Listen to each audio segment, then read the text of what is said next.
प्यारे बच्चों, आज हम आपको पर्यायवाची क्या होते हैं और इस शब्द का क्या अर्थ है इस बारे में जानते हैं। आप लोग भाषा भारती जब पढ़ते हैं, अध्ययन करते हैं, तो जो अभ्यास होता है, अभ्यास में भाषा अध्ययन के अंतर्गत कई बार पर्यायवाची शब्द लिखिए ऐसा करके प्रश्न आता है ना? Yes sir. बहुत सारे प्रश्न आपको देखने को मिलते हैं। Yes sir. क्योंकि जो हम पाठ पढ़ते हैं उन पाठों में कुछ शब्द आते हैं, ठीक?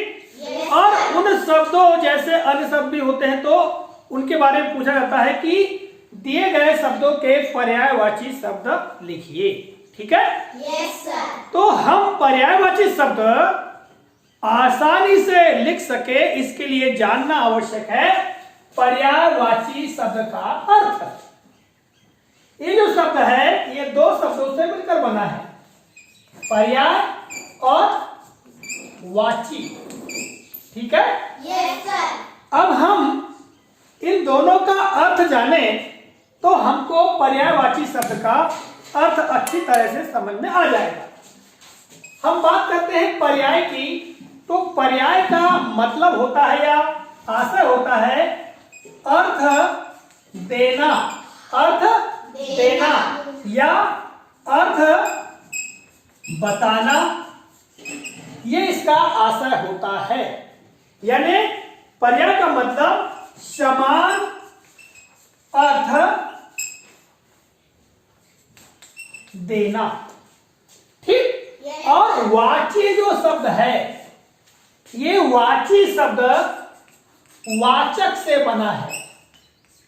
कैसे बना है? वाचक से बना है। और इस वाची या वाचक का अर्थ होता है व्याख्या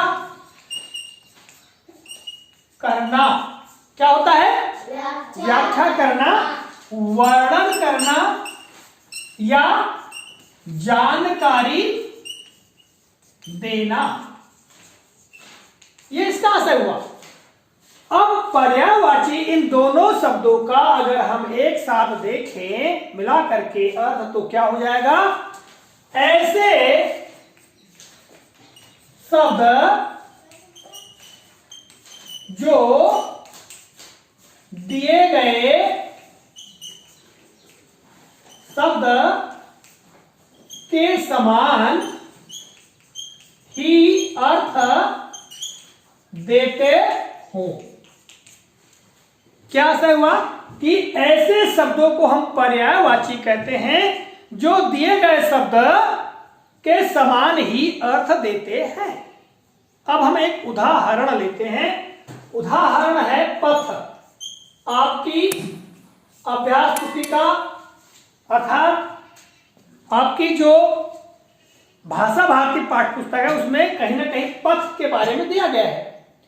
जैसे पाठ एक पुस्तकीय विलासा, इसमें भी पथ के बारे में जानकारी दी गई है। तो पथ के पर्यायवाची शब्द लिखने को अगर कहा जाए तो पथ को और क्या क्या कहते हैं, किन किन क्या क्या बोला जाता है, यानी पथ के समान अर्थ देने वाले और कौन कौन शब्द हैं।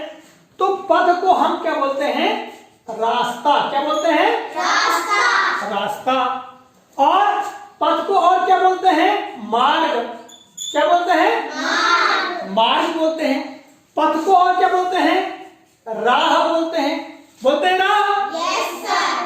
तो यहां पर आप देखेंगे पथ को रास्ता भी कहा जाता है, मार्ग भी कहा जाता है और राह भी कहा जाता है। तो पथ के पर्यायवाची कौन कौन से हुए भैया?